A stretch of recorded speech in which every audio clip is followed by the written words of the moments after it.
Hello FPL managers, today we have a look at our updated draft with Game Week 1 just a few days away. In today's video we go over the updated 15-man squad as there has been more changes to the side and discuss why these moves have been made. Don't forget to leave a like and subscribe as we try and hit 8k subs by the start of the new Premier League season, and with that being said, let's get into the video.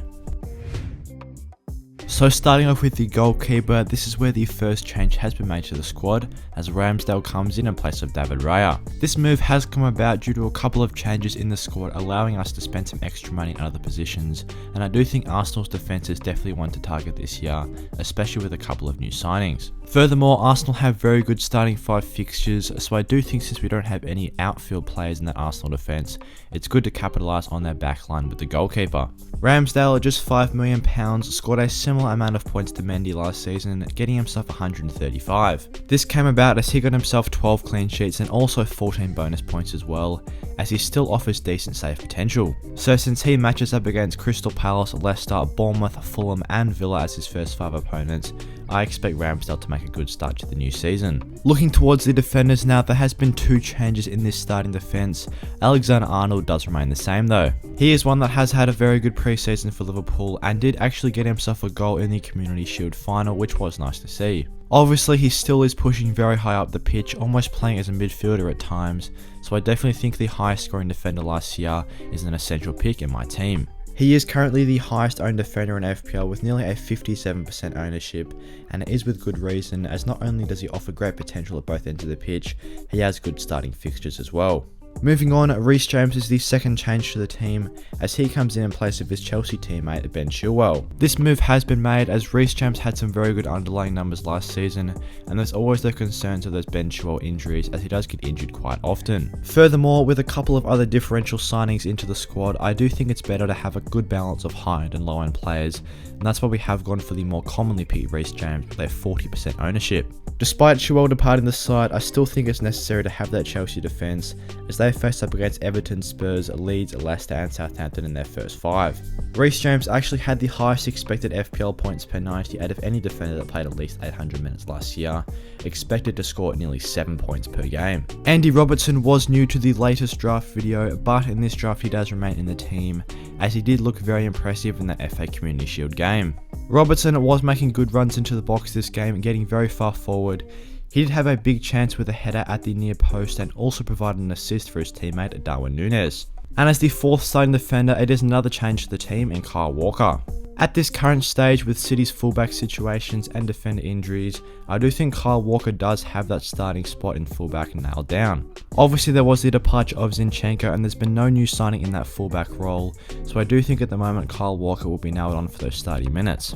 So to get any Man City fullback for so cheap at £5 million proves definitely to be good value, and of course it is essential to have that Man City player in defence in the sides. Looking towards the midfielders now, starting off with another Man City player in Riyad Mahrez. After looking at a couple of Man City's pre-season games, it looks to be Mahrez is fairly nailed on in that right wing role, as it looks to be the front 3 of Grealish, Haaland and Mahrez. Kevin De Bruyne was also pushing up very far forward in the FA Community Shield game, and at times looked like they're playing the front 3 of De Bruyne, Haaland and Mahrez as well.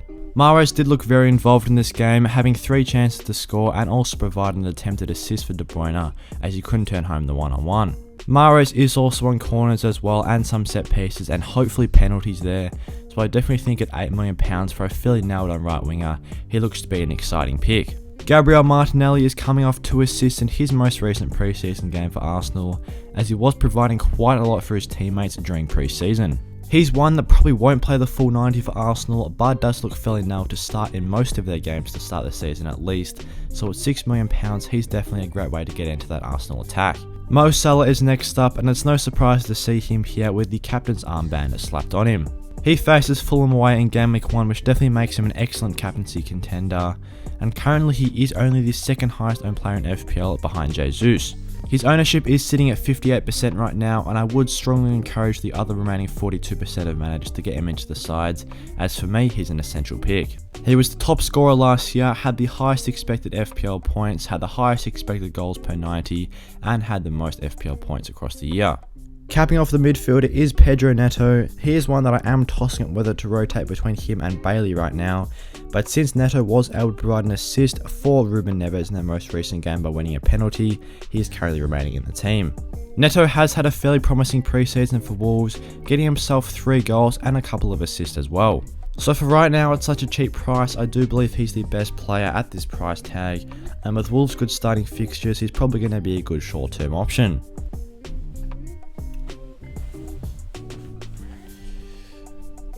Furthermore, I would say he is fairly nailed in that Wolves attack in a left wing spot, so for now he remains in the side. Onto the forwards now. There is currently no change in the forward line with the same starting 2 of Kane and Jesus.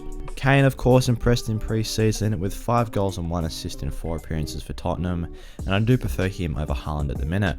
He is also in the team due to the fact that we do have Mahrez there capitalising on that Man City attack, so I do think it could be a bit risky going double Man City on offense. Kane is definitely a very good asset in his own right and does provide me with a bit more confidence as I know what he's like in the Premier League and I know what to expect. Now taking a look at his strike partner in Jesus, he is currently the most owned player in FPL after getting himself 7 goals in pre-season for the Gunners. His ownership has nearly climbed up to 70% and is one of the highest owned players I've ever seen coming into Game Week 1 for a few seasons. It is definitely with good reason though, as we've touched on before, Arsenal have an excellent batch of their starting 5 fixtures, and with Jesus' incredible form, there's no way you can avoid him. As far as forwards go this season, I do think Jesus will be in the top 3 scoring forwards for FPL points, and just continues to be a very strong asset coming into Game Week 1.